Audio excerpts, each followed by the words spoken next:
Welcome everybody to this yet another webinar, and we are going to have a webinar which is going to be on glaucoma. I have with me eminent faculty who is going to be speaking on various topics, and it is my pleasure and honor, in fact, to introduce Dr. B.K. Naik sir, and we are very privileged to have you, sir, here. And everybody knows that he is, in fact, the one who conceived these webinar programs on the All India Ophthalmological Society platform. So it is an honor to welcome him on here on a platform which he envisioned and which is doing so well, especially in the COVID era. He needs completely no introduction. He's known to us for last so many years. He's the president elect of All India Ophthalmological Society, the secretary of the Glaucoma Society of India, and consultant ophthalmologist and head of Department of Ophthalmology at PD Hinduja Hospital and Research Center, Mumbai. And he's the chairman of the session. And good evening, sir, and thank you for being here at your own Good platform. evening. Good evening.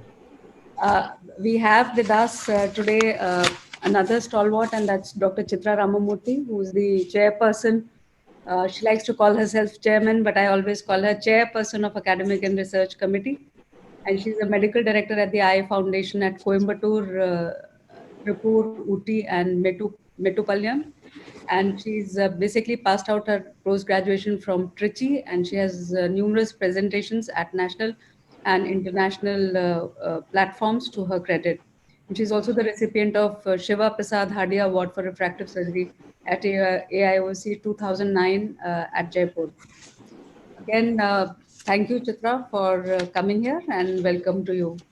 It is again my privilege to introduce the third speaker, and that is Dr. Ronnie George, who's the Senior Consultant and Deputy Director, Glaucoma Services, Shankar Nethralaya, Chennai. He's a known international figure, and he's Research Director at Medical and Vision Research Foundation, Shankar Nethralaya, Chennai. And he has numerous publications to his credit at international platforms in peer-reviewed journals, which are of very high index. He's also been instrumental in doing many international projects, including the one on with the Indo-US collaboration. So welcome to you, Dr. Ronnie George, and thank you again for sparing your time. And Thank we are you. joined also by our president, Dr. Mahipal Sachdev, who's the president of All India Ophthalmological Society, the leading light of All India Ophthalmological Society, who's been spearheading all of us, in fact, into this Corona crisis.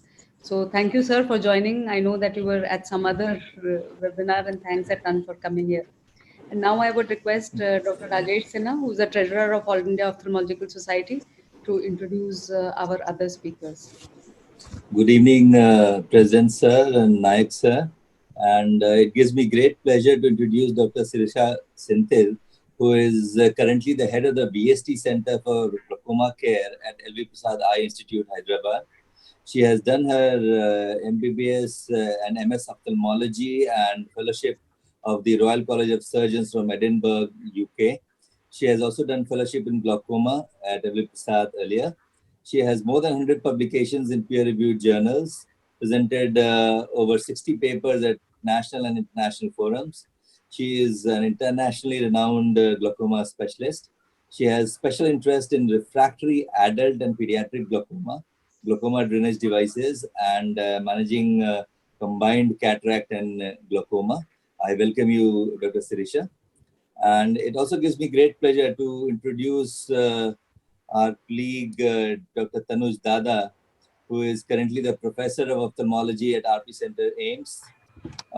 He has done his undergraduate and postgraduate training from the All India Institute of Medical Sciences, New Delhi. He has more than 250 publications in peer-reviewed journals. He has contributed to 75 chapters and has innovated several new techniques of cataract and glaucoma surgery. He has authored 5 textbooks on glaucoma, compiled the first international video atlas on glaucoma surgery. Apart from all these, he is also the Secretary General of the International Society of Glaucoma Surgery. He is the chair of the Associate Advisory Board and Global Education Committee of the World Glaucoma Association.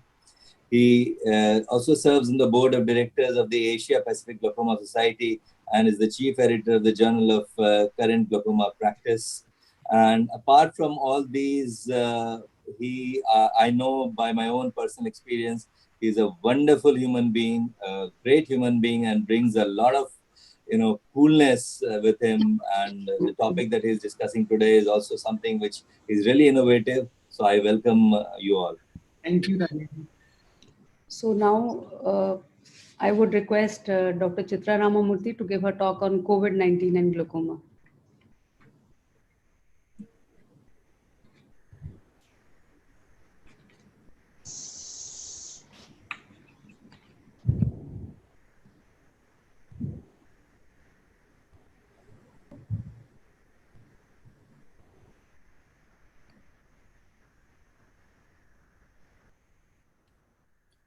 Very good evening. Am I heard? Are my slides visible? Yes, yes. Very good evening to one and all of you. And my very special thanks to Dr. Mahipal, Dr. Namrata, and Dr. Rajesh for having me here again with you all. The most important thing here, what is this special feature about corona and glaucoma? Basically, much of what I'm going to talk is something which you're all familiar with. You've been hearing any number of webinars. But I think that extra compassion, that extra sensitization as far as our dear glaucoma patients is concerned should be of great wealth and use for us. What we need to remember as I start my talk is one of the members of our fraternity from Wuhan in China was a glaucomatologist. He was very well protected and yet was lost his life to this disease while examining a glaucoma patient. The importance for us to understand is, as ophthalmologists and as ENT surgeons, we tend to be very much closer to our patients. We're exposed to tears and much more, and we need to be wary about this disease. A quick update, we all know it's a single-strand RNA virus, could present as a follicular conjunctivitis, is known to spread through the respiratory route, fomites, and query fecal-oral route.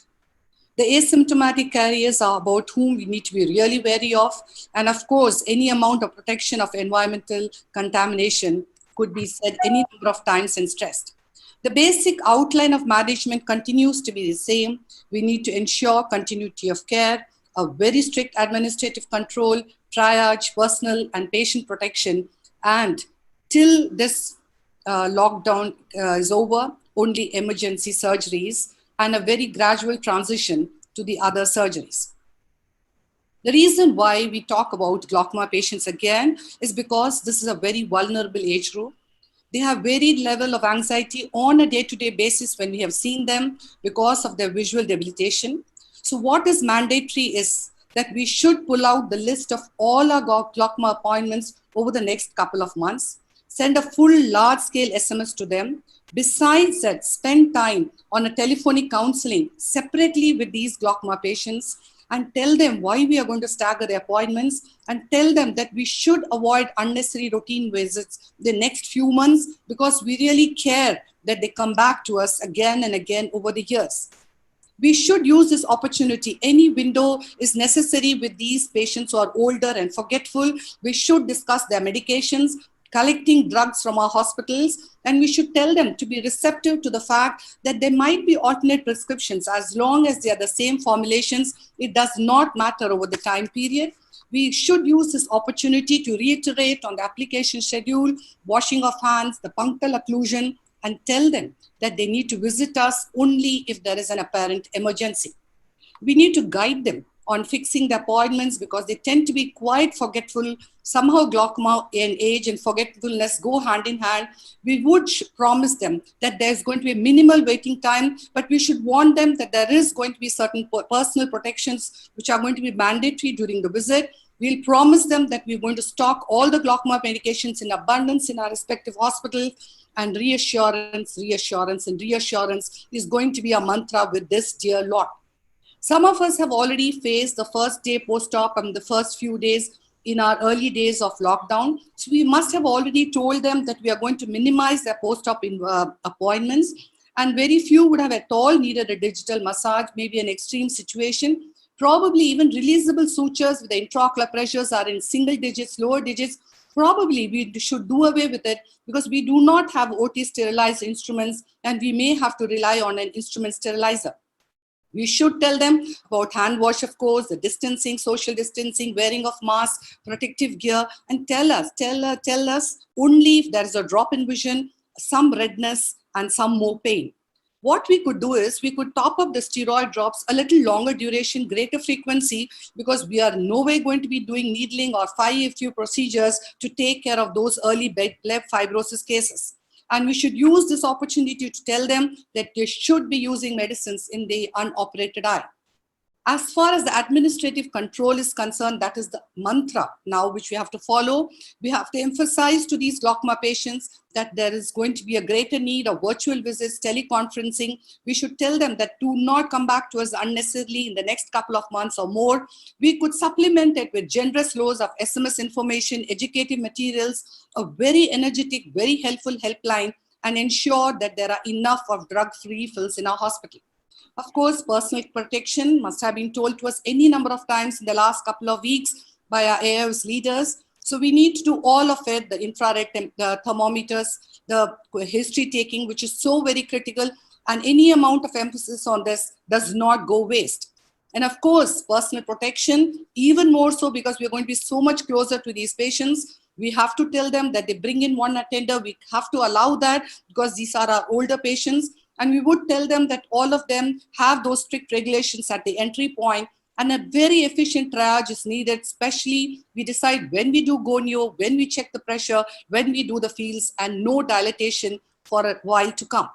If there is more space, we should allow a separate seating arrangement for our glaucoma patients. And believe me, intraocular pressure cannot be a mandate for a while. What we should do is, we should look up the history, the records of these patients before we call them in. Chitra, and we should not be checking the intraocular pressure. Chitra, we should not check. We should check louder. Because we should not. Okay. Can you hear me? Yeah, we can hear you a little louder, please. Huh? Yeah, we should check the intraocular pressure. Need not check the intraocular pressure for a well-controlled patients, as we've been seeing them earlier on. We should check IOP only for our post-op patients. And new patients where the optic disc evaluation tells us there's something more sinister hidden, do we check the intraocular pressure? Or if it's a shallow anterior chamber or with acute onset of symptoms. Again, gonio is going to be very extremely specific, only for shallow anterior chambers and acute angle closure glaucomas. Fields also would be for only very advanced glaucoma patients, or where we need to clinch the stage of the disease, and that would bring on a change in our management, or poorly controlled intraocular pressure patients. And what our senior optometrist specific to the glaucoma clinic should do is, he should keep getting in touch with us at different points of concern to take a call as to what investigation is going to be done, and we have to avoid dilatation. Probably the triage to decide on intraocular pressure could be a recent onset of eye pain, a recent onset of redness, or a recent onset of halos, besides all that I alluded to. Educative information is the mantra for the next few months with these patients. We have to have signages about information on respiratory hygiene, cough etiquettes. We have to have educative SMS and mails. We have to have signages so that they go directly to the drugstore and need not come to the reception unnecessarily. Signages at the restrooms for a proper hygiene, and instructions at the entry point is all absolutely mandatory. We should seat them on alternate chairs. And as I said earlier, keep a separate waiting area for the glaucoma patients with well-ventilated area. Of course, a very good cleaning of the surrounds. And this would definitely give confidence to our patients. And we should not allow them to line up at the reception desk at any point. We should remember that the conjunctiva and tears are a known source of virus transmission. So we need to avoid all aerosol generating procedures, which means we have to avoid NCT, because a tear film dehiscence and aerosol formation does happen here, for which we could use Goldman applanation tonometers or even an iCare tonometer. And we should clean the tips of the applanation tonometers with isopropyl alcohol between two patients. Again, I'm sure all of us are already doing it. Install a screen guard in our slit lamps. Keep well away from these patients. Use protective glasses, more so when you're evaluating your glaucoma patients, because we're going to be doing a 90D. No gonio, feels absolutely necessary only, and that too we would have to clean the headrest and the chin rest of these perimeters. So what we have to do is avoid talking to the patients at the slit lamp, but please, we need to talk to these glaucoma patients. We sit afar from them after we finish the evaluation, transfer all confidence measures to them. Keep remembering they are a vulnerable age group. All of us keep hearing 60 plus have to be careful. And people, some of the youngsters have even decided that they could do away with the generation, which is not to be done. Every single individual is precious for us. We should tell them that we are going to stagger their next appointment and definitely use alcohol rub between patients. Personal protection is so very strongly recommended for our glaucoma patients. When you're taking care of them, surgical hand wash, even our MLOP should be wearing gloves because we tend to bring up, interact closer with these patients of ours, and disinfectant sprays or even mobile HEPA units should be considered. So when do we take these patients to the OR? It would be if it's a lens-induced glaucoma, angle closure glaucoma, uncontrolled secondary or primary glaucoma, acute lens complications, catastrophic or rapidly progressive glaucomas, uncontrolled intraocular pressure, endophthalmitis, corneal touch, corneal decompensation, or an exposed plate. In the OR, definitely a PPE is needed, is what I believe, although there is a controversy whether PPE is needed in an ophthalmic unit at all. No general anesthesia as far as possible because it is aerosol generating. Keep minimal staff, and I would even mask the patient. Finally, it's most important for us to remember again and again that is a very vulnerable group of patients. They are distressed, they are anxious, they need our psychological support in abundance. And believe me, I think we need to treasure this lot because they are our only major consistent bank of dear old patients who keep coming back to us in 3 months, 4 months, and 5 months. And we need to live to see all of them for any number of years. So that's why Audio is gone.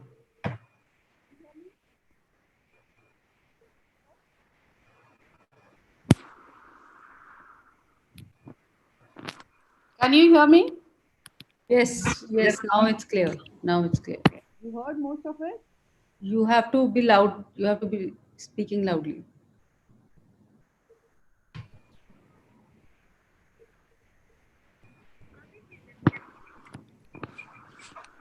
So Chitra, can you give the last message? Yeah, so the last message here is that corona is a dreaded disease, but when it comes to our glaucoma patients, any amount of care is definitely worth mentioning. Any amount of caution is necessary. Thank you very much. Thank you, Chitra. Tanuj, would you want to say something on that?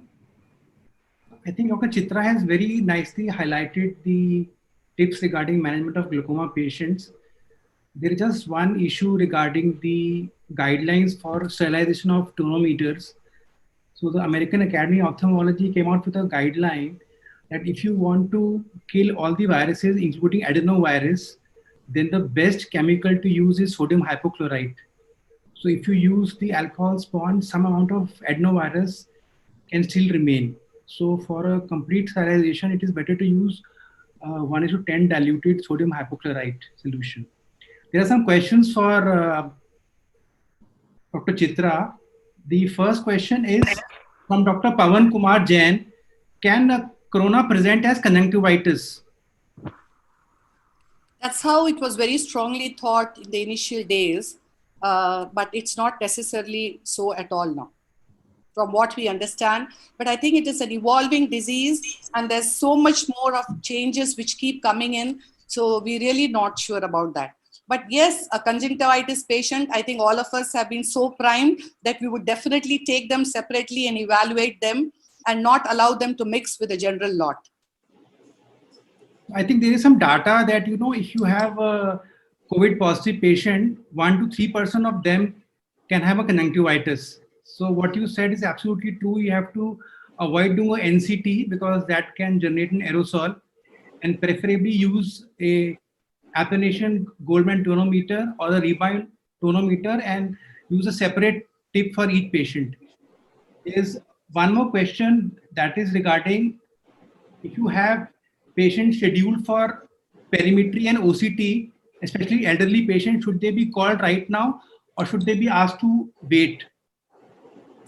Definitely you should ask them to wait, but of course you would look at the records. You would find out at which stage of glaucoma disease they are, and then reassure them, because all along we've been insisting on fields and OCTs to these patients. So we are going to be talking a different language suddenly. So we need to spend that extra time and explain to them that it's for their protection. We are changing the routine. Yeah, and one more thing, if a patient has a shallow AC and you're not able to do gonioscopy and patient has a high intraocular pressure, your laser is not functional or that is closed, then maybe additional pilocarpine can be added for some time till your routine laser procedures are active and you can do iridotomy. So that can tide over this period. Then the one last question is for Dr. Chitra, how to clean or sterilize your perimetry machine? I think you would have to, you can't do anything to the bowl. You can only clean the chin rest and the headrest. That is all you can do. I think it is better to defer doing perimetry at this stage. Yes. Yes. Any comments from Dr. Barun Nayak? No, Miss, whatever she said is absolutely right. And only thing that all the procedures try to avoid, but then also emphasize, because every time we have been telling so many fields should be done and should be repeated. But at this point in time, it's better to slightly defer the appointment and call those patients a little later date. And the perimetry, as well as even everyone is scared in recording intraocular pressure these days, because you are going so close to the patients that the tonometer head is touching the patient's eye. And the rebound tonometer is not very practical, because every time you have to use a different the probe in that, because that probe you have to throw it off, because it goes and comes in contact with the patient's cornea. So that has to be discarded every time. But one suggestion which came, I don't know how far it is practical. Those who have got tonopen probably can use, if you have got enough cap over the head, then every time you use a tonopen and discard the cap over the head of the tonopen. I just had one query. When we clean the this biprism with the sodium hypochlorite, after that you have to dip it in the saline for some time? Yes, ideally you should soak for at least 10 minutes. Okay. I think there's some questions related to conjunctivitis, and it says, can we have a pure COVID conjunctivitis? So there are no cases of pure COVID conjunctivitis which have been reported so far. Another question is, can acyclovir eye drops be effective for recent conjunctivitis, which is due to COVID? Or I don't think acyclovir has a role to play in COVID conjunctivitis or otherwise in any kind of conjunctivitis. And then what is the shelf life of 1:10 sodium hypochlorite solution? I think what is recommended is that freshly prepared should be used. Yes.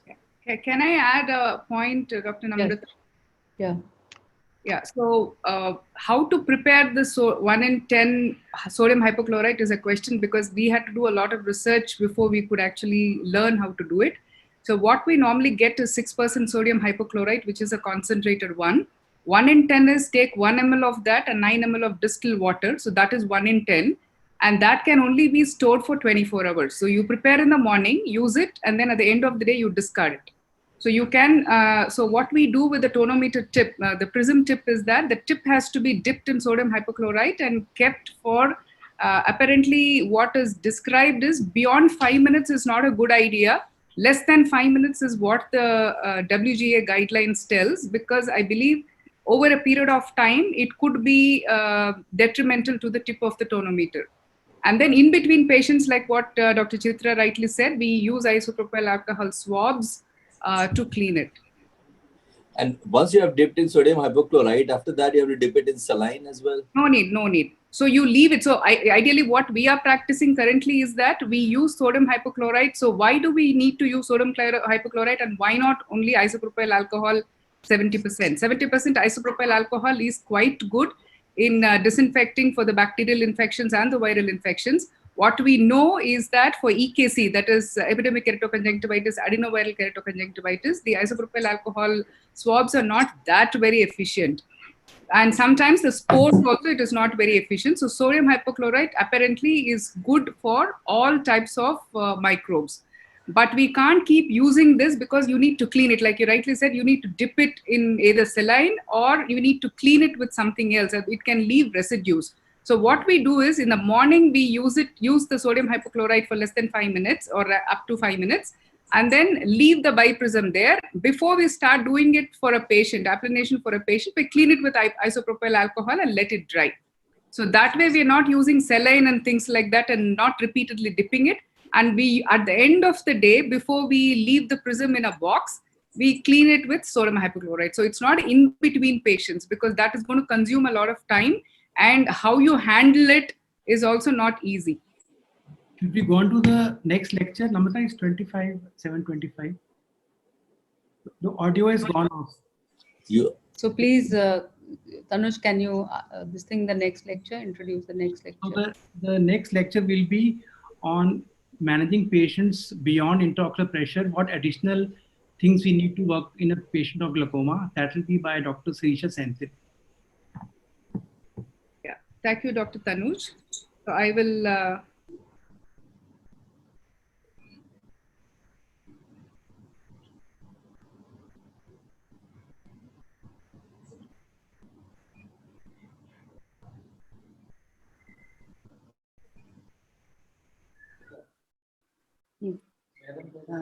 All right.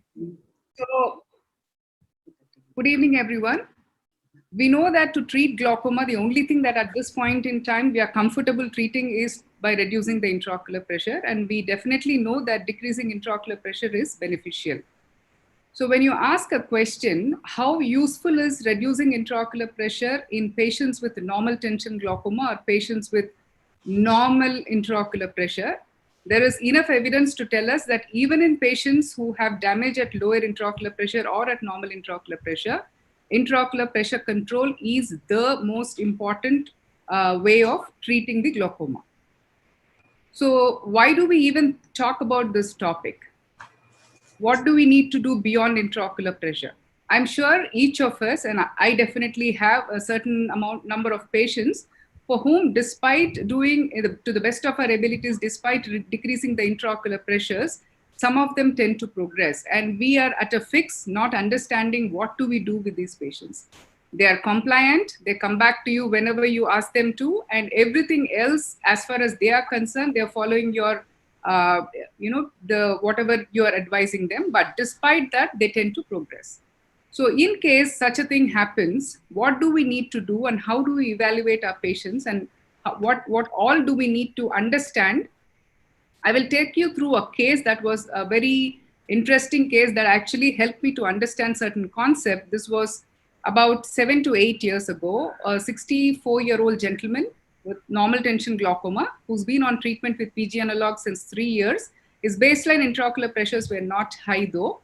And he doesn't have any systemic problems, and neither did he have any family history of glaucoma. His pachymetry was low normal and open angles on gonioscopy and very well controlled intraocular pressures with Xalatan. And his right eye definitely had a disc damage with corresponding field damage, and left eye was essentially normal at that point in time. So these are the fields. Over a period of time, he continued to progress despite being on very regular treatment and pressures always ranging less than 13 or 14. So what do we need to do? With the multiple interventions at that point in time, so left eye developed a cataract, he underwent a cataract surgery, and when he was progressing, despite treatment in the right eye, he underwent a combined surgery with mitomycin C. He had very good intraocular pressure control, almost close to 10 and 11 millimeters of mercury, but he continued to progress over the next 6 to 8 months. We started him on prostaglandin analogs again, and this is the trend that it showed over a period of 3 years. He continued to progress, and we were not sure because he was progressing. We added medications. We used to see him more frequently. Now he is pseudophakic in both eyes, so you can't think of any other cause. No pseudoexfoliation. We've ruled out everything that is possible. Every time he came back, he came with new disc hemorrhages, and the disc hemorrhage would disappear and a new NFL defect will develop in that area. And all the other investigations also showed the same changes. We did a diurnal intraocular pressure measurements. The pressures never went beyond 14 or 15 millimeters of mercury. Neither did he have a nocturnal dip in blood pressure. We did order investigations for him. All the systemic diseases we had ruled out, diabetes, hypertension, dyslipidemia, cardiovascular disease. He didn't have any history of blood loss, no other history of taking any additional treatment like steroids for any systemic problem. And his cardiac evaluation and carotid Dopplers were completely normal. Except that his son-in-law who had accompanied him gave a history that when I asked him, does he snore? He said, I'm not quite sure, but I can tell you that he does have a mild snoring. So the only thing that was left at that point in time was to do a sleep lab test and to rule out the obstructive sleep apnea, and asked him to come back with the reports. And this was his report. He had an AHI index of 39.5, and he was advised by the pulmonologist to take continuous positive airway pressure. So to our surprise, once he started his treatment with the CPAP, his disc hemorrhages disappeared. And I was so happy to see him after 3 long years. I was struggling every time he visited, he had these hemorrhages. The first time I saw him after 3 months after starting CPAP, that is, all his disc hemorrhages disappeared. And over a period of time, his visual fields also stabilized. So OSA, or obstructive sleep apnea, is becoming widely accepted as a risk factor for patients for glaucoma progression. So if you ask me the question, does it develop glaucoma? More number of patients with OSA, do they have glaucoma? I do not have an answer for that. There is controversial evidence in literature. But what we know is that if there are recurrent disc hemorrhages and if somebody is progressing, these are some of the investigations that one needs to do. What exactly happens with OSA is that there is intermittent upper airway obstruction during sleep, resulting in apnea and hypoxia. There could be other associated problems as well, apart from glaucoma worsening, that they also can have a non-ischemic optic neuropathy. They can develop venous occlusions as well. So AHI index is a way to understand the severity of sleep apnea syndrome. It's nothing but an apnea-hypopnea index, which is an indication of a severity of sleep apnea. It's represented by a number. That means the number of apneic or hypopneic spells that this patient has per hour of sleep. So if the AHI is less than 5, is normal. Anything between 5 and 15 is mild sleep apnea. 16 to 30 is moderate, and more than 30 is severe. So this patient, according to this, had severe sleep apnea and was put on sleep app treatment. What do we know is that there are multiple vascular factors that are responsible for this damage that happens in these patients with sleep apnea. So there is a vascular dysregulation, possibly an autonomic dysfunction, possibly reperfusion oxidative stress that happens, and all of these cause the multiple disc hemorrhages that you see in vascular type of a pathology, but they also can have mechanical factors because of the positive pressure that they have, or the increase in resistance that they have while breathing as well. So how do we, other than these investigations that I told you, the commonest things that we miss, a commonest differential diagnosis for an NTG who is progressing is a missed angle closure glaucoma. This is not at all uncommon to us, and several of us actually keep re-diagnosing these patients as having an occludable angle or angle closure glaucoma. Sometimes a steroid use is something that we do not ask for a history. They may not tell you. A subtle pseudo-exfoliation, which may not be picked up until we dilate the patient, is also one more reason why they can have spikes in intraocular pressure that could be responsible for this. And of course, there could be some other neurological causes which we may be missing as well. History is extremely important for us to understand if there are any other lifestyle changes that are actually causing this problem, like excess alcohol intake or excess water intake for that matter. Exercise certain types of exercises, and the sleep position, although this is controversial, but there are certain studies which have shown that the side that they sleep on, or if they are using a pillow to elevate their head to a greater level, possibly also can cause some amount of decreased vascular supply to the brain and of course the eye, and they can cause progression in glaucoma. But these are things that are not something that we really evaluate, and of course systemic evaluation is very, very important. Another question that is commonly asked is, do we neuroimage these patients who are progressing? This is not uncommon. Some of these patients actually come back with MRI reports and they say even the scan is also normal. We still don't know why the glaucoma is progressing. So what are the recommendations for us to do neuroimaging for these patients? Young patients, if they have a unilateral disease, and if you have clinical findings which are not correlating with the changes that you see in the visual field, and atypical visual field defects which do not fit into the defects that typical of glaucoma, and of course the color deficiency and acute decrease in vision. These are some of the findings that will possibly guide you to do a neuroimaging. Otherwise, it's not a routine to do it for all patients with progression or all patients with normal tension glaucoma. So this is another interesting concept of excess water drinking or excess alcohol for that matter. Whatever, any fluid that is taken in excess can actually raise the intraocular pressure. This is, again, we have read a lot about it, but then it really doesn't strike you until you come across a patient who has a problem like that. I had a gentleman, every third time or fourth time he comes, his pressures will be very high. Otherwise, they are usually between 12 and 15. Sometimes his pressures will shoot up to 30s and 35. That would be the maximum. And I mean, I was very surprised, and he is quite reliable with his medications. His mother is a known glaucoma patient, so he knows the seriousness of the disease. So he actually one day came and asked me, "Doctor, is there a relationship between alcohol intake and my intraocular pressure going up?" I said, "I have no idea, but yes, it may cause." So he says, "Every time I attend a party the previous night and I come to see you the next day, my pressures seem to be high. This I've noticed for the past 2 to 3 times." And that is when it really hits you that these are things that are not just read in books, but this can happen to even our own patients.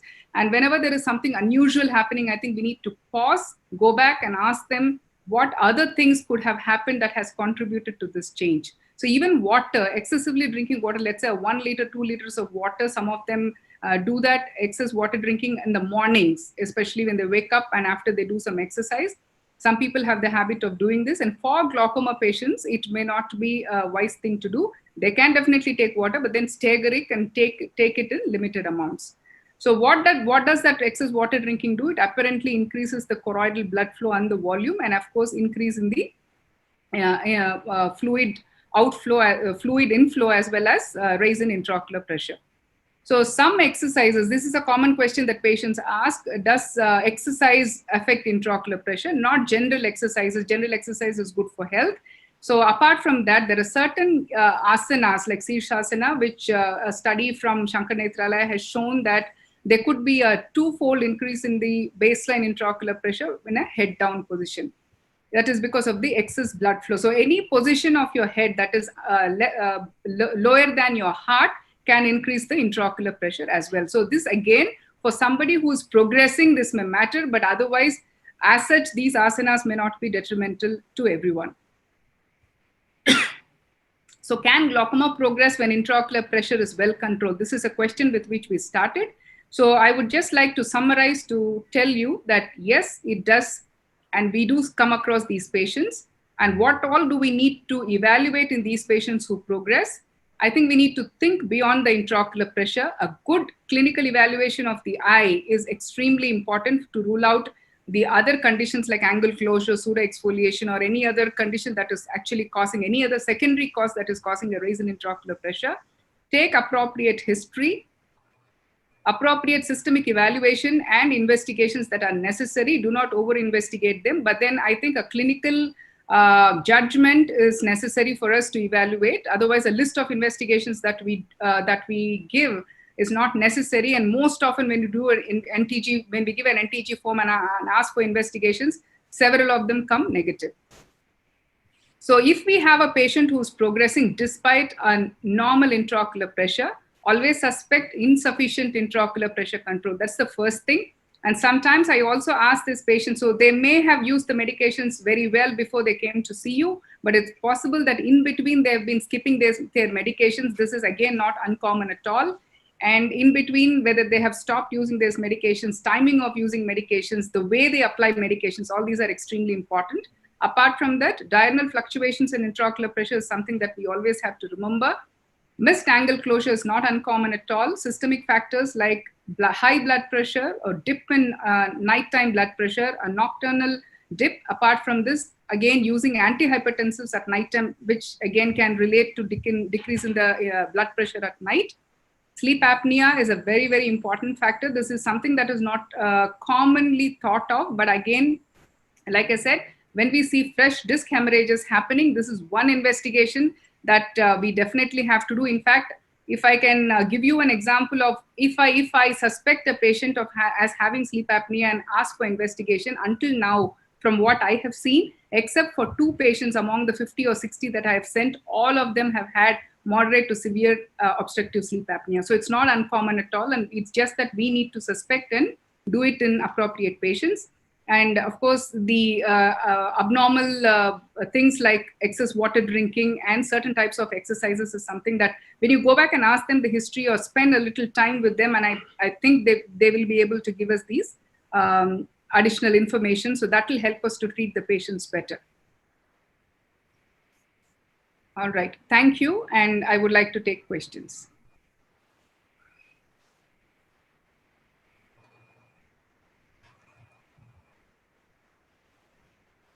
Dr. Sirisha, there is one question. Do you do BP Holter recording as a routine for patients of normal pressure glaucoma? No, we don't do that. So what we do is we do a 24-hour intraocular pressure diurnal. That means we admit the patient. We have the facility, fortunately, at the institute. We check the pressure, intraocular pressure every 3 hourly. And every time we check the intraocular pressure, we also take the blood pressure for the patients. You know, apart from the history of antihypertensives and what medications they're using, of course, beta blockers you would want to avoid, especially at night time. Yeah, I saw that you had taken your diurnal variation. It was taken at 2 a.m. also. Yeah. Which is probably most of us and the hospital is probably not possible. And Yes. if I remember in RP center days also, whenever we used to admit patient for diurnal variation for glaucoma suspects, used to start from morning, 5 o'clock, 5, 8, and then 12 o'clock, and similarly in the evening. So that is something which is probably most of the places it's not possible. And people are talking about the day diurnal, which is a highly compromised diurnal test. Yeah, but it's a point definitely highlighted very nicely. And you have covered really every topic. Is whatever the point you have said is all valid, and one should remember that. An earlier patient used to always ask me that when a patient comes, either you diagnose glaucoma or you tell patient that you are glaucoma suspect. Then he used to ask, Dr. Sir, मैं precaution क्या लूँ? But then since you are a treating physician, ophthalmologist, you have to give something. So that time I had no answer really, but then that was long back. I'm talking about 25 years back. I even consulted some other glaucoma specialists. No one said, "Arey, kya advice doge?" Kuch nahi. So like that. But then that time I started giving advice, 3 advice. One was what you talked about, Sirsasana, that whenever you're doing yoga, please don't do yoga Sirsasana or Sarvangasana. Second is water drinking test. So water drinking test we never used to perform, but said ask history. That in the morning, many patients in India, you will see that they drink say 2 bottles or 2 liters of water because they think that their total body is washed out with the toxins. And the third thing, which Tanu Dada is right now wearing, if you are wearing a tie, make sure it's not a tight collar, because there was a publication in British Journal of Ophthalmology. So in that, it was said that tight collars will raise your intraocular pressure because of the epiaxial venous pressure rise. So very nicely. More questions, whatever. Sir, you talked about yoga. There's one question from one of our members is that whether one yoga that is Kapal Bharti, which is done by, had been advocated by Baba Ramdev, does it have an effect on glaucoma? No, because that is just say taking sudden breath, means inhalation and expiration in very fast speed. So I don't know any study has been done on this, whether what the effect it has on intraocular pressure. Anuj can probably tell us about, because he has a talk on meditation and yoga and meditation and yoga are slightly 2 different things, because this is Hatha yoga. So Hatha yoga is something which you have to be careful about. I think there is no scientific evidence regarding Kapal Bharti and the rise in intraocular pressure. The only thing is that it is quite helpful for a lot many diseases. So the intensity of the contraction can be decreased. It is quite a helpful pranayama in general. The other important thing I see, whenever you see a patient and you talk of beyond IOP, you should go from head to toe. And the major problem is many of the time these patients are taking medicines, right from psychiatric disorders to epilepsy to cardiac illness to pulmonary disorders. And especially I have seen for urinary incontinence and prostate hypertrophy. All these medicines have a direct impact on glaucoma. So if you see a patient who is not getting control or who has high IOP, you must take a very detailed medical history and check whether he is taking a lot of drugs such as antidepressants or anticholinergics or even nasal or inhaled steroids. So all these drugs have implications for IOP. So that must be ruled out whenever you are taking history on a patient who is showing progression despite an apparently controlled IOP or IOP spike. And coming to what Dr. Sirisha said about the obstructive sleep apnea, the good news is that it is a disorder which, if diagnosed, you have a curative surgery for it. It's a pharyngoplasty. With that, this disease can be cured, and the hypoxia and the intraocular pressure and can be reversed. So patients can actually get better after they undergo surgery from the ENT department.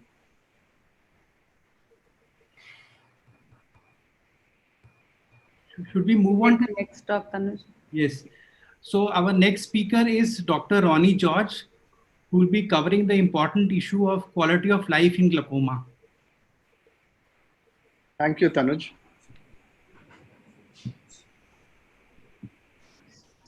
Yeah, so I'll speak to you about quality of life. And when I'm speaking to you about quality of life, I'll try and cover what is quality of life, a little bit about quality of life and glaucoma, quality of life and glaucoma therapy, and how we can help maximize our patients' quality of life. When you look at the definition of quality of life, it says it is an individual's perception of their position in life in context of the culture and value systems in which they live, and in relation to their goals, expectations, standards, and concerns. So all of us in India are currently stuck with this COVID lockdown, and our quality of life is impacted in many ways. But for us, it is impacted in a particular way. For a migrant laborer, it is impacted in a different way. And in their own context, the change in quality of life for all of us may actually be similar. And that is why you should remember that it is always in context of culture and value systems. Why is it important in glaucoma? And this is because the goal of glaucoma treatment is to maintain the patient's visual function and related quality of life at a sustainable class. So preserving quality of life is part of our aim of treatment of glaucoma. And there are two ways we assess that. One is the health-related quality of life, and the second is the vision-related quality of life. Health-related quality of life is done by these questionnaires. I'm not going to go into any detail. And vision-related quality of life is from patient-reported outcomes, again ascertained using these questionnaires. I won't go into any very much detail here either, except to tell you that we all know that quality of life can be affected by visual impairment. It can also be affected by visual field limitation. But there are subtle changes in quality of life because of decrease in contrast, because of glare, and because of side effects of medication or surgery. And we should be aware of these in our patients too. I'm going to take you through this study, which is basically a validation of the glaucoma quality of life questionnaire, which looked at 530 cases and 29 controls. And I'll try and show you some of the aspects of what they found. So what they did is they took patients with untreated ocular hypertension, treated ocular hypertension, early glaucoma, mid-stage, and advanced glaucoma. And the visual fields, as you can see, were progressively worsening in each of these groups.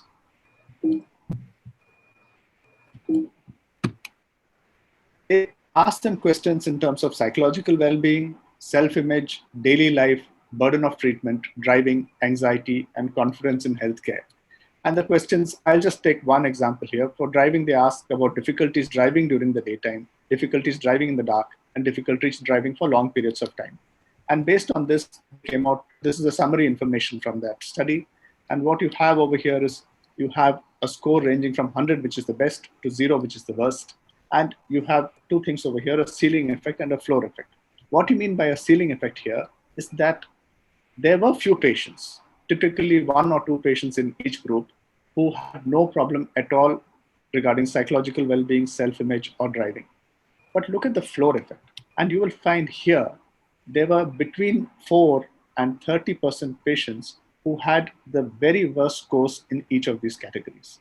That means they were completely unable to drive, they were ridden with anxiety, they had real problems with self-image or with daily life. What all affected this? And this is a graph which shows you what happened with increasing age. So when you looked at age, you found that daily life, driving, and confidence in healthcare all changed a little bit as you got older. But what I want you to pay attention to over here is this bit. So these are the youngest patients, the less than 35-year-old patients. These patients have the maximum psychological impact of glaucoma on them because they know they have a long time to go. And this is something that we tend to forget in our young, anxious patients. What about quality of life and Snellen visual acuity? So here you have better visual acuity. This is good visual acuity, and that is worse visual acuity. And what you are seeing over here is, as vision went low, everything except burden of treatment, psychological well-being, self-image, daily life, and driving all became worse as your visual acuity went worse, which is something that we expect. What happened when your visual field went worse? When your visual field went worse, all the parameters except confidence in healthcare actually worsened as your visual field became worse. I want you to pay attention here and see how much of difference there is between somebody with moderate disease and severe disease. A huge drop in psychological well-being, self-image, activities of daily living, driving, and anxiety. The other thing that I want you to pay attention is here. This is somebody with about less than 2 decibels of damage. Most probably an untreated ocular hypertensive. The moment you start them on glaucoma medication, anybody, you see approximately a 10% drop in quality of life. So treatment burden is something that is really important. We will now take you through what happens to quality of life in different stages of disease. So you have healthy, untreated ocular hypertension, treated ocular hypertension, early glaucoma, moderate glaucoma, and advanced glaucoma. And this is what happens the moment you start treatment. You start treatment, quality of life was fairly good. This is untreated ocular hypertension. You start them on treatment, quality of life drops significantly, 12 to 15%, and stays in that range all throughout the different stages of glaucoma. What about driving? With driving, you're fairly okay as long as you're untreated ocular hypertensive. From the time you become early glaucoma, you start having trouble. Anxiety, no problem at this point in time. Even untreated ocular hypertensives become anxious. And this anxiety stays relatively constant till you start deteriorating beyond moderate glaucoma. Daily life, not much of a difference. Once you cross early glaucoma, you start seeing changes, and it drops dramatically once you develop more advanced disease. What about confidence in healthcare? This I find is interesting. Healthy people seem to have very little confidence in healthcare. Untreated ocular hypertensives are also not that confident, but once they're on treatment, they seem to be fairly happy with us, and that's good news for us as glaucoma surgeons. So how can we maximize quality of life in these people? One important thing is communication. Ask for problems. You don't realize it, but very often if you talk to your glaucoma patient and casually they'll tell you, I've stopped driving. You ask them, why did you stop driving? They might tell you that they had 1 or 2 small accidents, or they might tell you they didn't see something coming on this side, or they might tell you they have a lot of glare. They tell you this, they don't tell you that they've stopped driving because they're having a problem. This comes up incidentally. The same thing happens with reading. They say, I don't read very much now. Why don't you read? Oh, I'm uncomfortable, or I find it difficult to read, or I miss words. And this doesn't happen only with severe disease, it happens even earlier. And don't forget, even our medications that we use can alter the quality of your corneal, of your ocular surface and impact reading. It's important that we provide information to our patients because our patients are concerned, they are worried, and we are the best people to allay those worries. It's also important to treat adequately, a little bit more about that, and a little bit more about medication. So medication and quality of life, don't forget, frequency of administration and side effects are important components of quality of life. This is a patient's prescription, which I have reproduced over here. This patient is using about 10 drops and 4 medications every day. This is terrible quality of life, both in terms of the number of times he has used medications and the side effects of the medications. So in terms of frequency of administration, it's important that you use the minimum dose which can give you adequate benefit. And prostaglandins are the first line of treatment here because of the one-time drop, you can achieve very good IOP control. But if a costly prostaglandin is going to impact quality of life for the patient because they can't afford treatment, you're better off giving a cheaper beta blocker or any other drug. When possible, use combinations because you reduce frequency of medications and you also reduce the amount of preservative going into the eye. In terms of side effects, when you look at a drug-related side effect, choose a drug with a better safety profile if you have the option. If you look at a preservative-related side effect, try to use something which is preservative-free or something that has a softer preservative or a minimum concentration of a preservative. To minimize progression, visual field is what we talk about. Imaging is important in its own way, but functional worsening is what worsens quality of life. And here you must remember that it is not always easy to detect visual field progression. Dr. Barun Naik spoke about it, saying that we may need to reduce frequency of testing at this time. But classically, if you do one field test a year to pick up even 2 decibels of progression, which is fairly significant progression, in somebody who has low visual field variability, that means does visual fields well, it will take you 5 years in order to pick up that. And in those 5 years, the threshold would have worsened by 10 decibels. And that's a lot. 10 decibels is 1/3 of your visual field. We would most probably detect it earlier, but this is the sort of frequency that you would actually need to do. Suppose you do 3 exams a year, you would be able to pick up a 2 decibel change within 1.5 years. We are not saying that you need to do 3 exams a year, but it is important that you do get a good baseline, get a couple of tests close together in the beginning, and after that, try and do at least another 2 to 3 tests over the next couple of years, and please use standard progression software to detect progression, because eyeballing the visual fields on a non-standard test is really not going to help you. It is important for us that we detect the early rapid progressor, because these are the people who are most likely to have significant visual impairment, significant functional impairment, and quality of life issues. Once you can ascertain that they're not one of these rapid progressors, controlling them and following them up becomes easier. So don't forget, the goal of glaucoma treatment is to maintain the patient's visual function and related quality of life at a sustainable cost.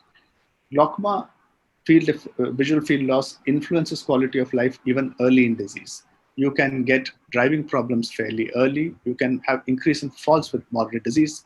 You can have trouble reading with moderate to advanced disease, and orientation definitely with much more severe disease. And medications can cause quality of life issues at all stages of disease.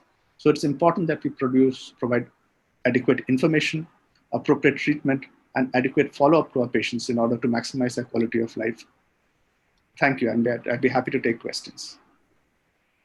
Thank you, Ronnie, for very nicely elucidating the quality of life. So the question for you is, when should we advise a patient to stop driving? Is there any objective criteria on the visual field? Well, if you look at there are different criteria in different parts of the world, and RP Center recently came out with guidelines for one-eyed patients, and where they say a patient with even one good eye can drive, provided the visual field in the better eye is 20 degrees or more. But more than that, what I tell my patients is, if they're having trouble, if they're not confident, not to drive. And definitely don't drive in unfamiliar areas. And what's also important is, first stop, avoid driving at night, because a lack of contrast and the glare that they have can make things quite difficult. And as a general practitioner, how do you evaluate the quality of life in your clinic? Any simple performer or any leading question that you should ask as a general physician in the OPD? I think the most important thing is just a simple "how are you?" And once you ask the "how are you," then you ask them, do you have problems with your drops? Are you finding it difficult to read? These are just general questions that you keep asking. And these are patients we see all the time. Our glaucoma patients are usually people we see once or twice or more times a year. And this starts coming out. The other important thing to ask is the attender. The attender will very often tell you he stopped reading the newspaper or something to that effect. Unless we ask, we won't know. Okay. Any comment from Dr. Nayak? Yes, I think the quality of life, although in the definition of goal of glaucoma management is written with the sustainable quality of sustainable cost and maintain the quality of life. But this is probably the most neglected aspect in glaucoma management by most of the ophthalmologists, especially those who are not glaucoma specialists. And many times I have seen that, because that's why always I give this simile, that if I tell you that you have something, and every day you put 1 drop of water in your eye at 10 o'clock in the morning. Now, this itself is a very simple procedure. Anywhere it's available, anytime you can do it, 10 o'clock, wherever you are there, you will get 1 drop of water. You can put it. but this will affect your quality of life, because always you are thinking in your brain that something I have to do, otherwise I'll do something, I'll lose something. And glaucoma, especially the doctors, they always instill fear in the patient's mind just to increase compliance, which is not correct. That you don't use this, you will get blind. If you don't use medication regularly, you will get blind. But that's why, and one of the study which always, that also I quote very frequently, that, and this is not Indian study, outside India, that 50% of the glaucoma patients are either they don't need treatment, or they are being over-treated. And it's not rare to find, I'm sure everyone, all glaucoma specialists must be finding in the clinic, that first time someone has diagnosed glaucoma and started with 3 medication. Now just imagine, whether it's effective or not, you don't know. You have not checked what is, and not even put the diagnosis properly. You have not got the baseline reading properly, which you are going to follow up in future, on which basis you will decide further course of action. And straight away you have put on 3 medications. So these things is probably, it has to be instilled in the treating physician's mind, that putting any drop, any treatment does affect quality of life, and glaucoma is a lifelong treatment. So it's very important aspect which should not be ignored. Thank you, sir. Ronnie, there's a question for you. Why does the patient have trouble in reading as the central vision is generally preserved? From Dr. Kiran. Yeah, so this is, we did some work on reading and glaucoma. Most of the work has been done by Pradeep Ramanu actually. And what you will see is that with even moderate disease, the saccadic reaction time comes down. So when the saccadic reaction time comes down, they find it more difficult to fixate onto the next line typically. So they read one line, and when they go down to the next line, they have a problem. And that is the reason that even with moderate glaucoma, you will see this sort of an issue. And this is not uncommon at all. And anything on the quality of life with the preservative versus preservative free, what do you recommend regarding this? Yeah. So like I said, there are 2 issues. One issue is the drug related side effect. Now that if there is a particular drug that the patient needs, we cannot reduce. But the preservative related side effect, definitely if we have the option of reducing the preservative related side effect, we should. So preservative free drops are definitely a good option because they will reduce the preservative related discomfort that all patients will develop with time. So yes, definitely that makes a big difference. Should we move on to the next presentation? Yeah, next we have Dr. Tanuj Dada, who will be talking on role of meditation in controlling intraocular pressure and controlling damage in glaucoma. Can you see the screen? It's on the screen. Yeah, it's visible. It's absolutely fine. Okay. So I remember maybe 6 years back, I gave this presentation as a thesis protocol in RP Center, and everybody thought that I required psychiatry referral. So it has been a long, arduous journey to bring this into mainstream ophthalmology.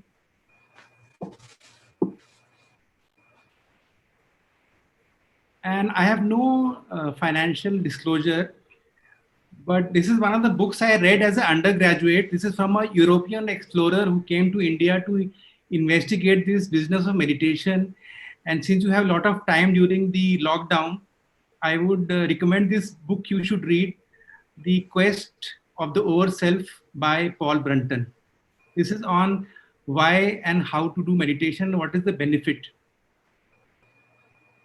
So coming to the yoga, yoga is an ancient technique. Nearly 5,000 years ago, it was standardized by Maharishi Patanjali. It is a science to cultivate holistic health, physical, mental, social, emotional, and to attain a state of higher consciousness. Now, I just want to make it clear that yoga involves physical postures, breathing exercises, and meditation. So what I'm going to, the lecture for today, we are not concerned with any physical exercises. You have seen that some asanas like Shirsasana may be harmful. But the main benefits of yoga for glaucoma patients come from the breathing exercise or the pranayama and meditation. And that is what we are concerned with in this lecture. Now, meditation is a technique. Basically, you're trying to focus your attention either on your breath or on a mantra or any sound.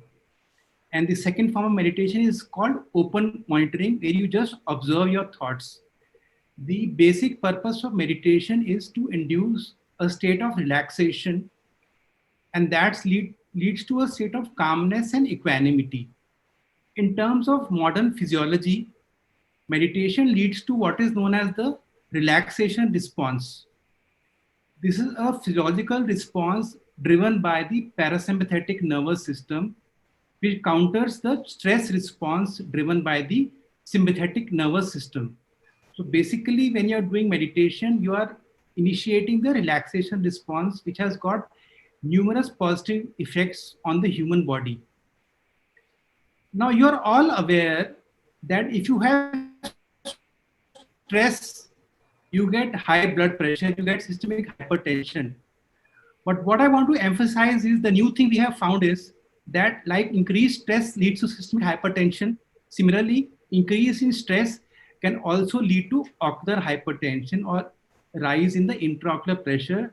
This is the concept that I want you to understand. And why is this important?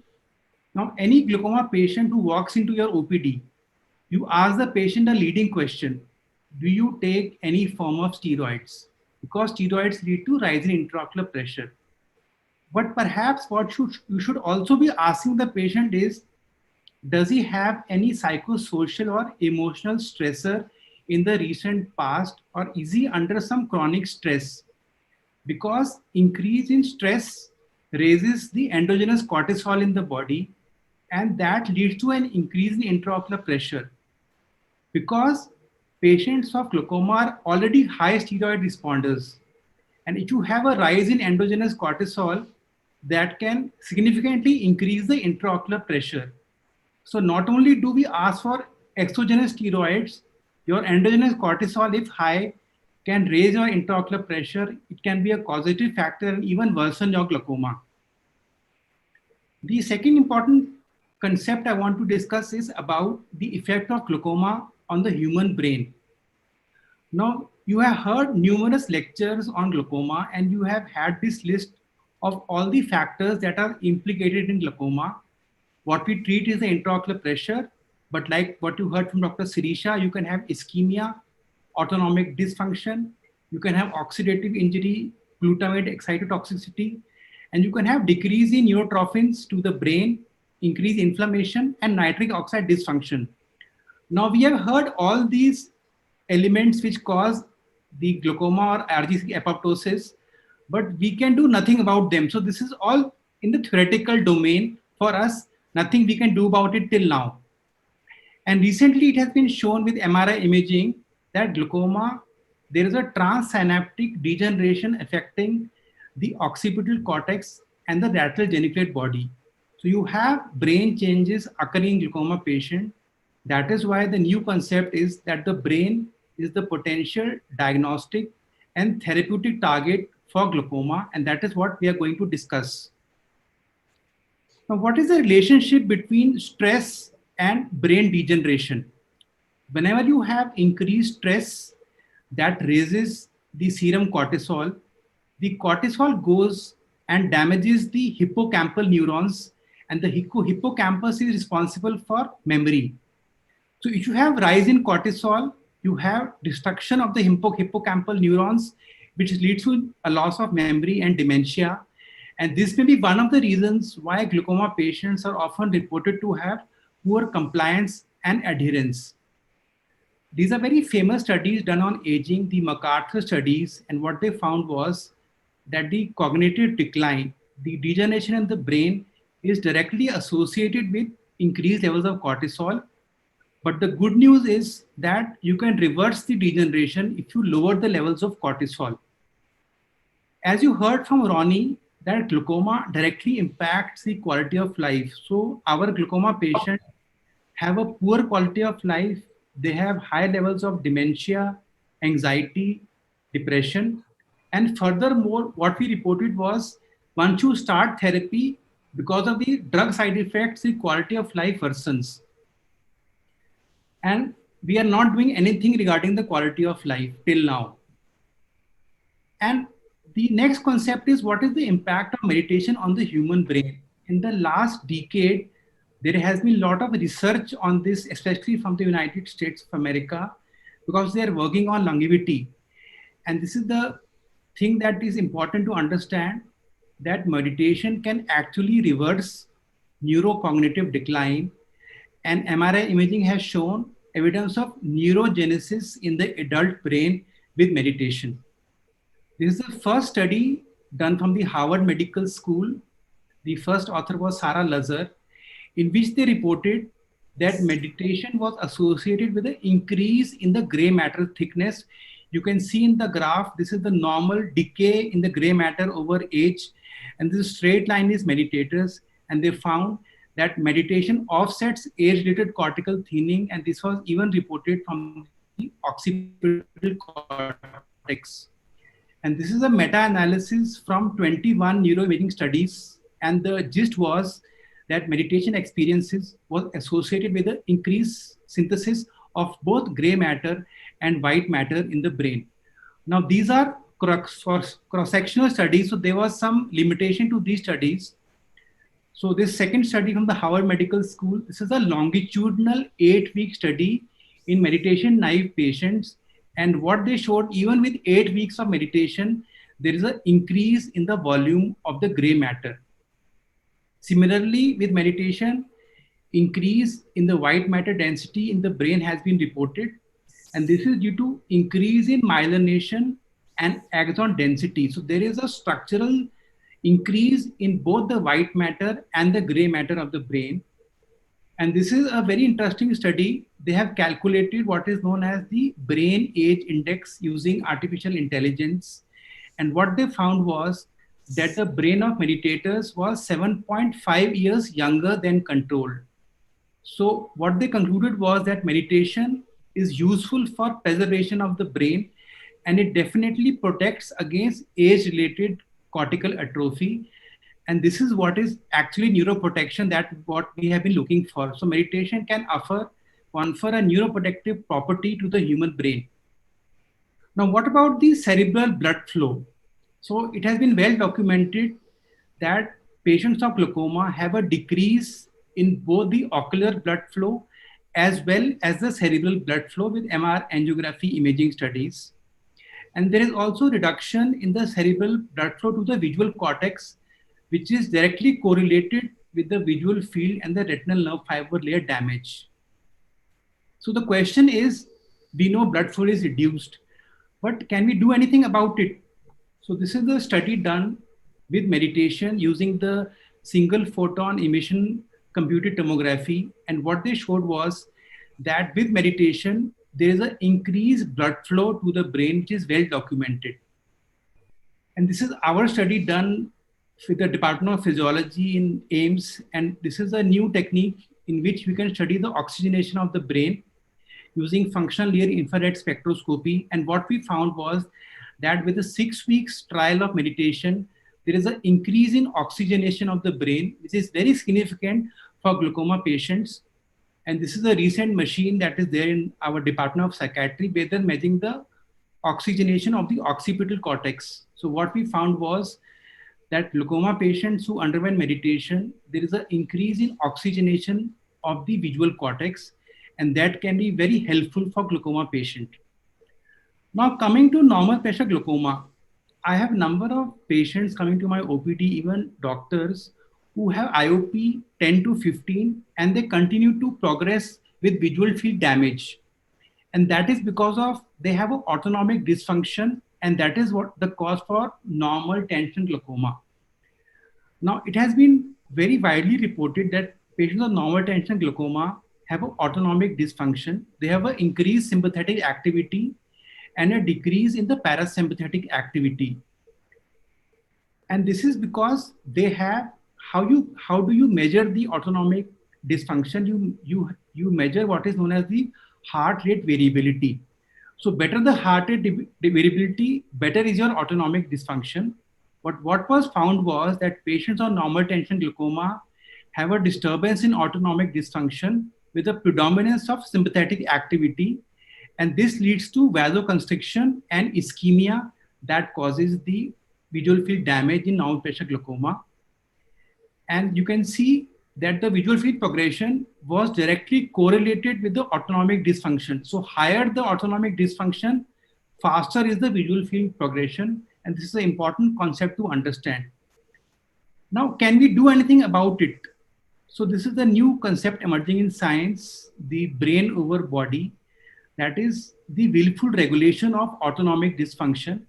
And you can see from this study on the effect of 5 days meditation on the autonomic nervous system. Even just with 20 minutes for 5 days, there is increase in parasympathetic activity and a decrease in sympathetic activity, leading to a better regulation of the autonomic nervous system by the frontal cortex. So with meditation, you can directly regulate the autonomic dysfunction and improve the blood flow. And patients of glaucoma often have associated diabetes, hypertension, cardiac illness. And what has been found is that with meditation, you can improve the other diseases also. So this is the statement from the American Heart Association, where they have reported that meditation is an adjunct to standard guided therapy for cardiovascular risk reduction. And this is the editor's pick from the journal Circulation. And what they reported was that with meditation, there was a 48% risk reduction in mortality. So in addition to the ocular benefits, if glaucoma patients have associated cardiac illness or other diseases, they can definitely benefit from meditation.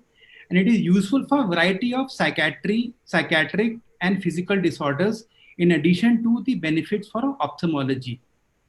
Now, question is often asked that why do we do meditation focused on the breath? And this is a very important concept to understand. When you do slow breathing from the nose, less than 6 breaths per minute, the nasal mucosa is very highly innervated.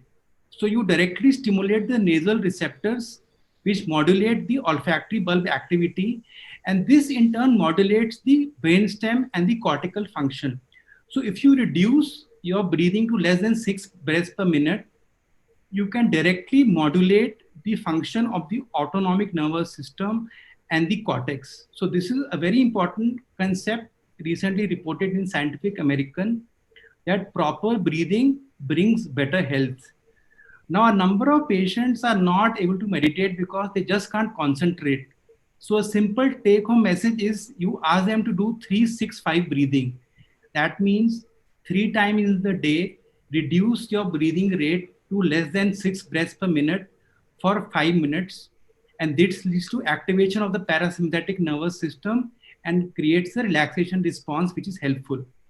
Now, putting all these factors together, we did the first randomized controlled trial on the effect of meditation in glaucoma patients. And we found that 75% of patients had a 25% or more reduction in the intraocular pressure. There was a significant improvement in the quality of the life of the patients. And you can see significant reduction in cortisol, interleukin 6, tumor necrosis factor, and the reactive oxygen species increased, the antioxidant capacity increased, and there were significant changes in the gene expression. So meditation was very helpful for lowering IOP and improving quality of life, reducing cortisol. Now, how come meditation reduces intraocular pressure to such a significant extent? You have parasympathetic activation, you have a central regulation, decreased cortisol, but 2 important mechanisms. One is with meditation, you are increasing plasma melatonin. And plasma melatonin has a direct impact on the intraocular pressure. You have a significant reduction in intraocular pressure reported with analogs of melatonin used in the treatment of psychiatric disorders. The other thing is you have a direct stimulation of the hypothalamus, which regulates and lowers the intraocular pressure. And finally, what we reported last year at ARVO, that can meditation directly impact the ocular tissue? We did the gene expression of the trabecular meshworks taken from patients who did meditation and then were subject to trabectectomy. And what we found was that in meditators, there is upregulation of nitric oxide synthetase. And this is perhaps the major mechanism of how you are lowering IOP with meditation, because nitric oxide dilates the tubercular meshwork and increases aqueous humor outflow. And in fact, you have this drug, latanoprost bunoid, which is a coupling of nitric oxide with latanoprost. So meditation works by causing an increase in levels of nitric oxide, which leads to the increased tubercular outflow. And finally, what about the caregiver? You have a blind patient coming to the OPD with his daughter. So you should understand that the caregivers of glaucoma patient also have a lot of anxiety and depression.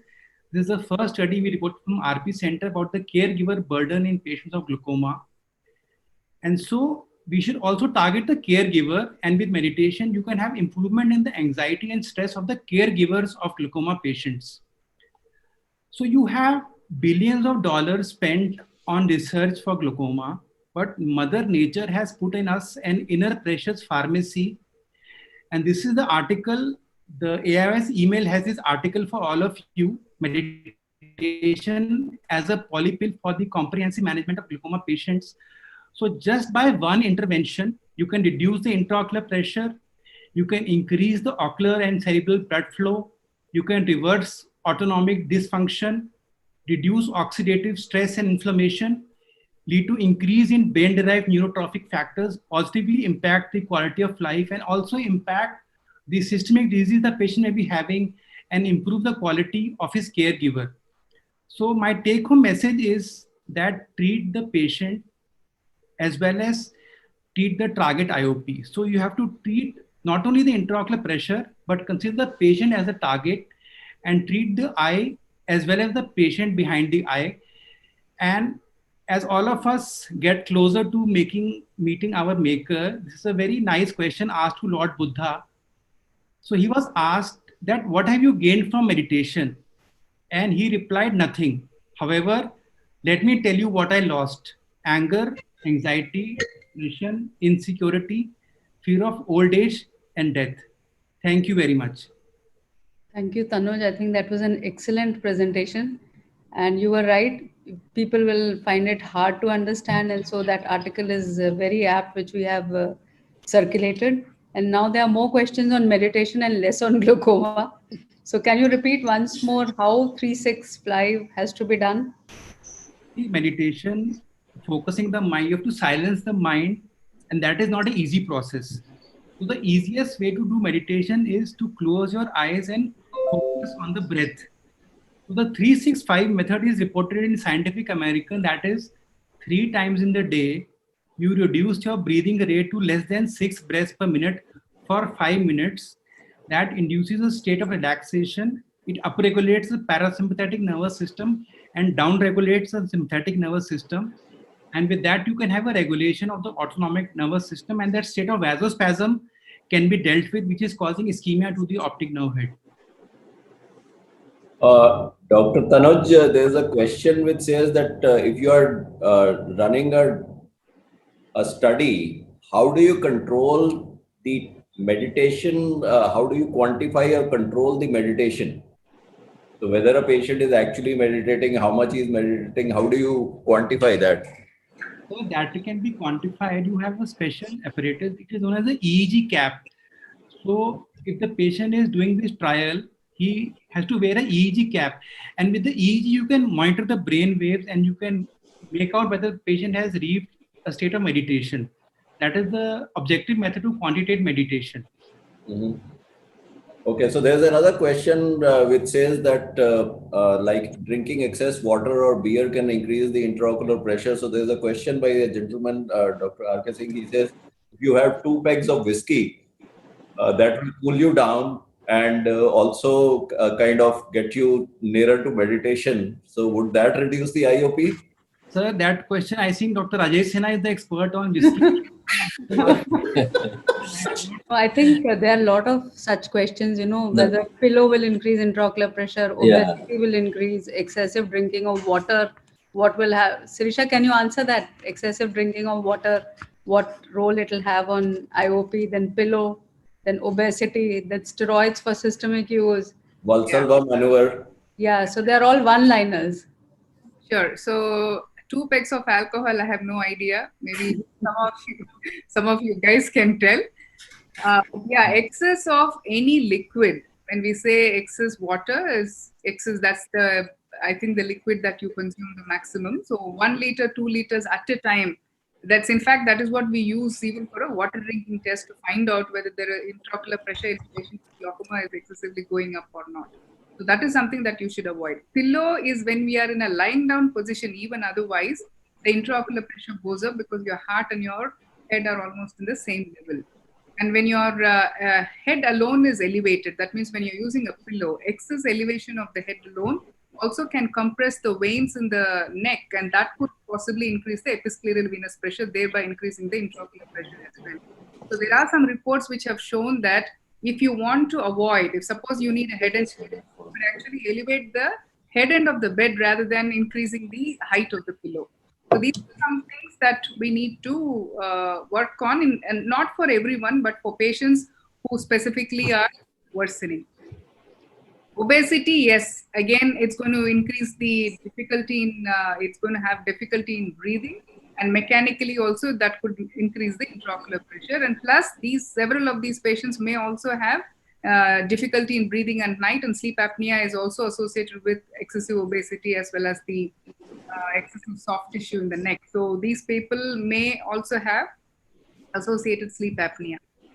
Steroids, of course, external steroids in any form, including the inhalers. Many of the pulmonologists actually, in fact, they don't accept the fact that it's such a low dose of steroid, it's not going to really affect. But there are some of my patients who come back and tell, I do expect my pressures to be high because I've taken puff every single day for the past 1 or 2 months, and invariably the pressures will be high. So we know that not for everyone, but for people who are high steroid responders, which are typically glaucoma patients, typically open angle glaucoma patients, this also can affect the intraocular. So people want to know whether this presentation, all these presentations will be available. So they'll be available tomorrow morning on the AIS website, and we can also post a link for all these presentations because they want to, see it again to go through whatever was talked today. And will acupuncture have the same effect, Tanuj? There was a thesis, I believe, which was done at RP Center, which said that acupuncture also increases blood flow. You see, in meditation, you are relaxing the human brain and augmenting blood flow to the human brain. Acupuncture, exercise, they have different mechanisms, but with relaxation response can specifically only be initiated by meditation focus on breathing. Okay, there are a couple of questions on pregnancy and lactation. So the safety of the drugs, when they can be used, if a mother is lactating and during pregnancy, last trimester, first trimester, anything regarding drugs? Dr. Ronnie George, can you take that question?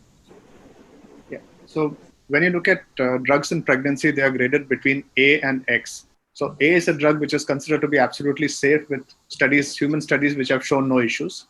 No glaucoma medication is category A. Category B has been shown to be safe in animals, but can cause, but there are no human studies. And in category B, you have only brimonidine. So brimonidine can be used in pregnancy. Category C is all your other medications. So what happens is you can use brimonidine during pregnancy, but the problem with brimonidine is it is also excreted in milk. So immediately postpartum, when the mother is feeding, significant amount of the drug can reach the child, and brimonidine in very young children has been known to cause apnea. So if they are on brimonidine during pregnancy, it has to be shifted immediately post pregnancy. Prostaglandins in theory are better avoided in the final trimester because theoretically prostaglandins can probably increase uterine contractility. To the best of my knowledge, there is no report in the literature which has shown this. So the important discussion to have with your pregnant patient is before the patient becomes pregnant. Tell them that if your pressures are not controlled, better do something definitive about it, and then consider a pregnancy. Lactation, most important thing is be very careful about brimonidine. There's one question for Dr. Nayak, and that is regarding compliance. That compliance is a big issue in glaucoma. So how do you explain to the patient regarding compliance? Yes, compliance is definitely, most of us in the busy practice, we ignore. But it's a very important factor. And this is also a fact that more the number of medication, less is the compliance of the patient. So sometimes the patients are so clever that when you come to you for follow-up, they will put medication for 2-3 days because they think that I'm going to the doctor, so everything should be okay. But later on, they may not be so compliant. So this is an issue. But right now, means in our practice, we just simply, in case if it is still deteriorating, pressure seems to be apparently controlled, then we do check about asking about the history, whether they take the medicine regularly or not. How do they take it? Sometimes they may be taking it properly, taking it on time, but may not be putting the eye drops because they are all old people. If they are self-medication they are doing, then they may not be, the eye drops may not be going into the eye. So this is what it is. So basically you have to ask history. Right now we are depending on that itself. Yeah. There's a question. There are actually 2-3 questions on sterilization. Your applanation tonometer. There's a question: hypochlorite. Should you use in between every case? And second, somebody has asked that is there any disposable strip or something by which you can sterilize the prism, the applanation tonometer prism? I think Sirisha had already answered in the beginning in this question that how to sterilize and during this COVID period in particular. So already she had answered. Okay. In detail she discussed. Does Tanuj, does physical exercise 3 to 5 times a week also have similar effect as meditation in the No. control of intraocular pressure? Physical exercise is very good, and in sedentary individuals, it can lower the intraocular pressure. So it is a helpful addition, but it is not similar effect as meditation because that is directly impacting the human brain. But definitely aerobic exercises 3 times a week is recommended for glaucoma patients. I think whatever So many Tanuj questions. explained, Tanuj, this I have heard for the 3rd time, but today is probably the first time that I heard it properly, completely, and with my full attention, and I really grasped it, and now it came to my mind that I will incorporate some of the things to my patients or glaucoma patients so far as whatever you are conceiving. But this is not a difficult thing to do, at all. So actually, there are so many questions on meditation and techniques of meditation that Dr. Tanuj will have to take a class on meditation. No, I think I enclosed the article PDF. I knew this would happen. So AIOS Mail has the article full review on this. People can read it and then maybe they'll be better informed. And you will have to also give video demonstrations on how to do meditation. That I will give for Dr. Nayak. No, his thing is very simple, but these days, because we are all having lockdown in the house, so we try to find out meditating in different manner. And recently I have started one course of that Headspace. And Headspace, I'm sure many of you might be starting that. So again, they are also primarily the same. Whatever he said is exactly in the beginning at least, he says the same thing. Dr. Ronnie, there's a question: can acetazolamide be given in the last trimester or in lactation if needed? Is not safe in pregnancy. It's a category C drug. So it was better avoided. If you don't have any other options and the 3rd trimester is not a very good time to do surgery anyway, then you have to do it after talking about the risks. It's better to avoid it in lactation because the concentration in children is much higher than it is in adults. Does dehydration reduce the IOP? Should IOP be low in summers? Dr. Shrisha?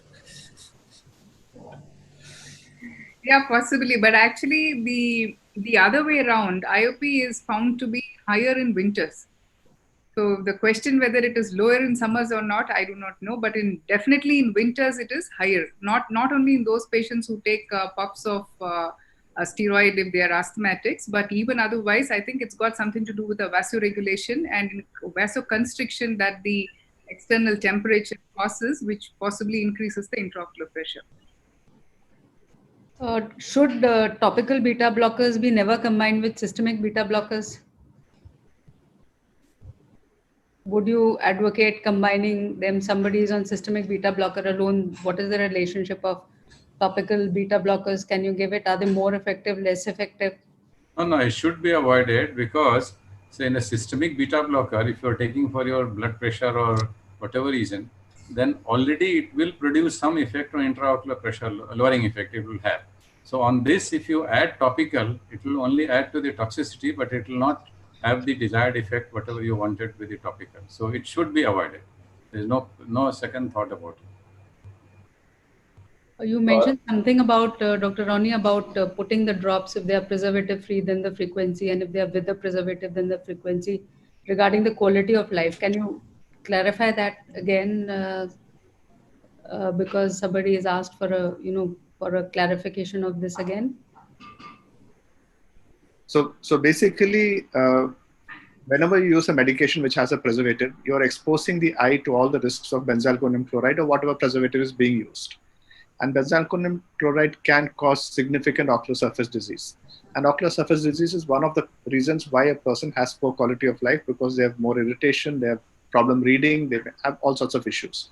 So if that is the case, using a preservative-free medication helps reduce the preservative-related issues with of the drug.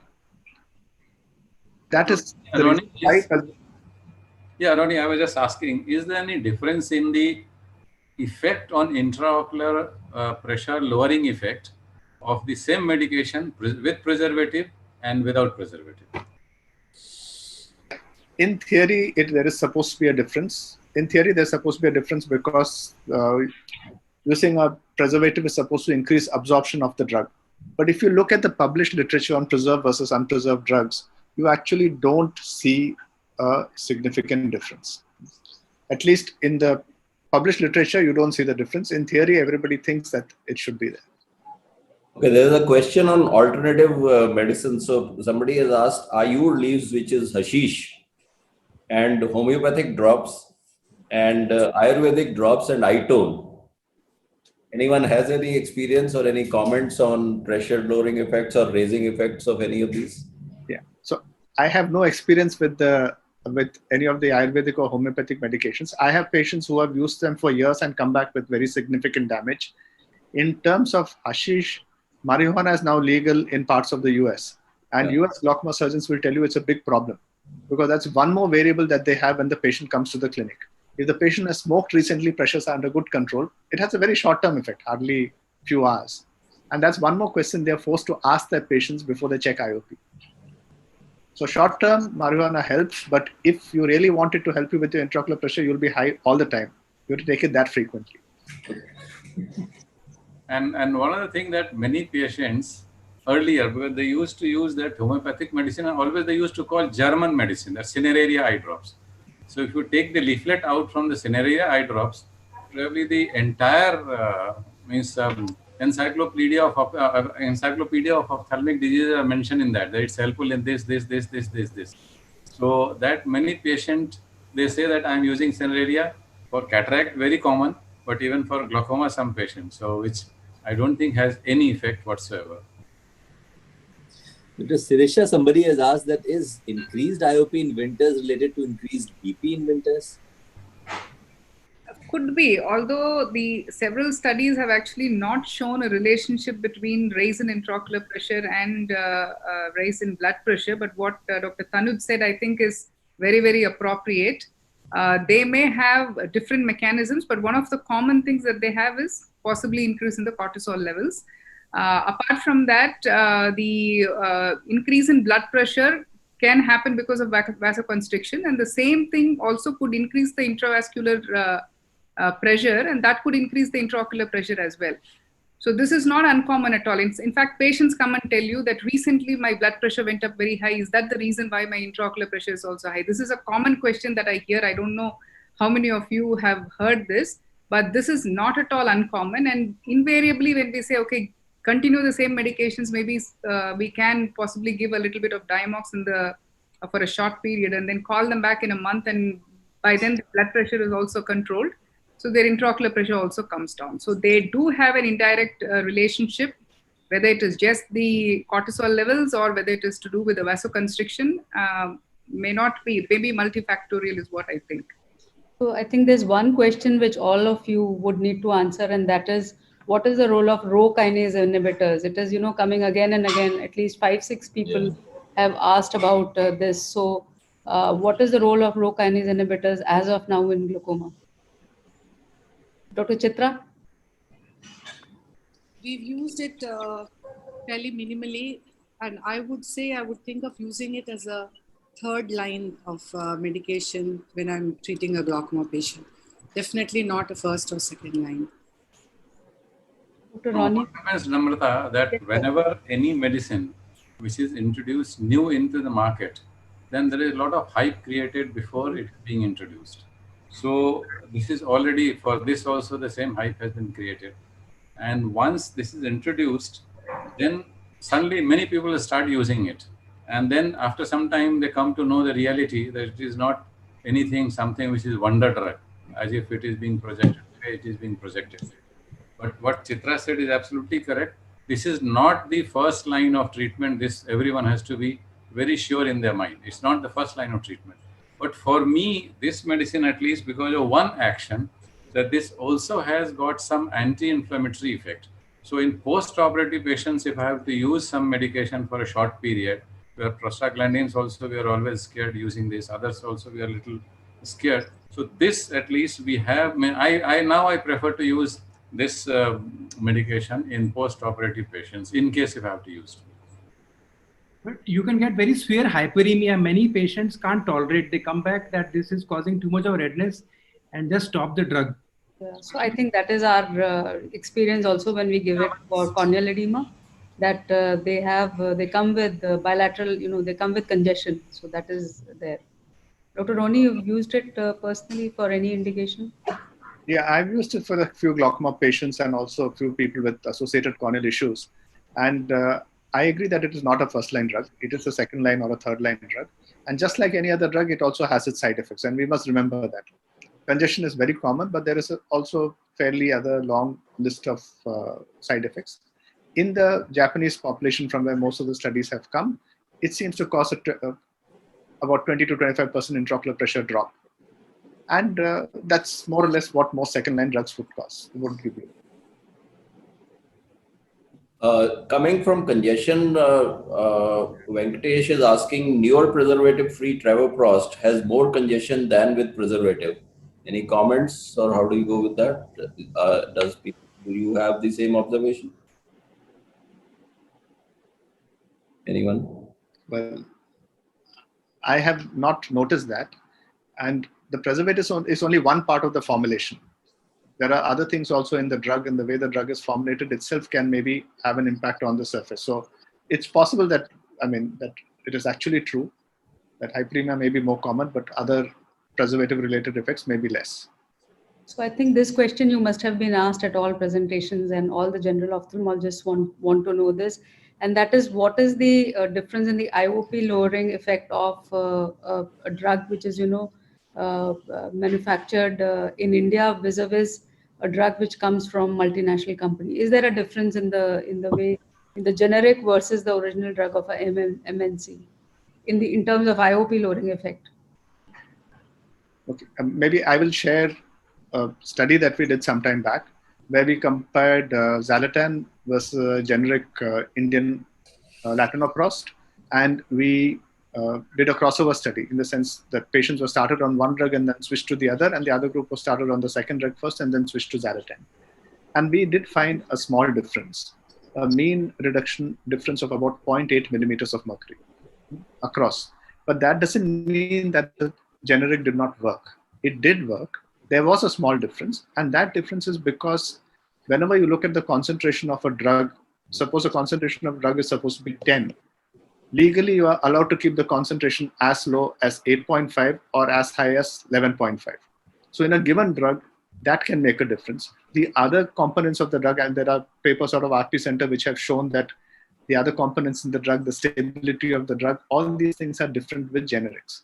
I would not say no to any generic, but I would say that if you're going to use a generic, use it from a good manufacturer with good practices, and don't switch. Using one drug, don't keep switching every month to a different drug, because of this concentration effect, you can have a fluctuation in the intraocular pressure. How do you classify good manufacturer? Have you reading in that? Because I find it very difficult that which company should I say, oh, this is a good manufacturer and this is a bad manufacturer? So Tanuj, can you just enlighten us about the studies? We have done studies on generic versus branded. This is a pharmaceutical study. So we evaluated parameters of viscosity, size of the drug and other parameters. So definitely regarding the pharmacological parameters, there was some difference in generic versus the branded version.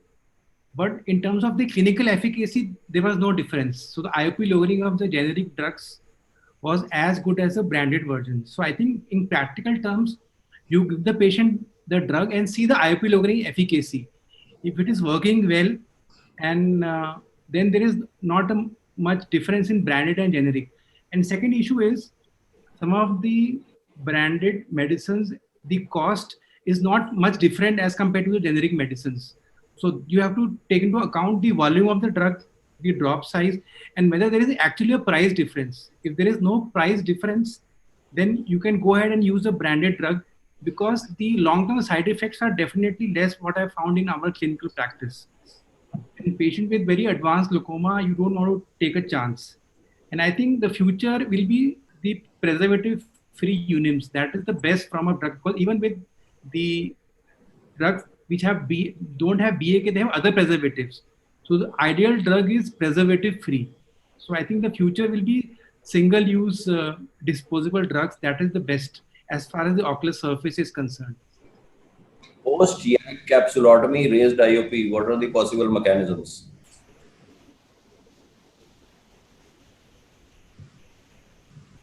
Anybody? I think they all know it. So each one is waiting for the other to speak. Okay, there's a huge list of possibilities, starting from debris because of the YAG capsulotomy, the steroid that you have given after that, inflammation that has set up. I mean, the list is practically endless. It can be anything, or it could even be a missed glaucoma which is underlying the whole thing, and you have just tickled it up with this.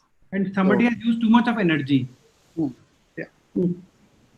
So I think there are so many questions that we could go endlessly, doing this. Well, let everybody have dinner now. So I would one point for this. It can also cause pupillary block because of vitreous coming anterior. yeah. So that's a very serious complication, and we need to be careful about that. So we would like to thank all the speakers today. I mean, it was just a wonderful session, and there were so many people, who logged in. Great talks, and I think there's been such a demand for these talks to be on the website that we will do it most likely tonight only, and we'll also send the link. We like to edit it a little bit and then put it on the website. But the link will be sent to everybody. And thank you, Tanuj, for your paper. Thank you, Dr. Ronnie George, for an excellent talk on quality of life, something, which we don't normally hear. And Sirisha, for your COVID and glaucoma. Chitra, how to sterilize during the Corona times. That was very beautifully illustrated by both Chitra and by Sirisha. Thank you so much. And Dr. Nayak, sir, thank you so much for always being source of inspiration as far as these webinars are concerned, because you started the ball rolling. Thank you, sir, Dr. Mahipal, sir, for your presence here and for gracing the occasion.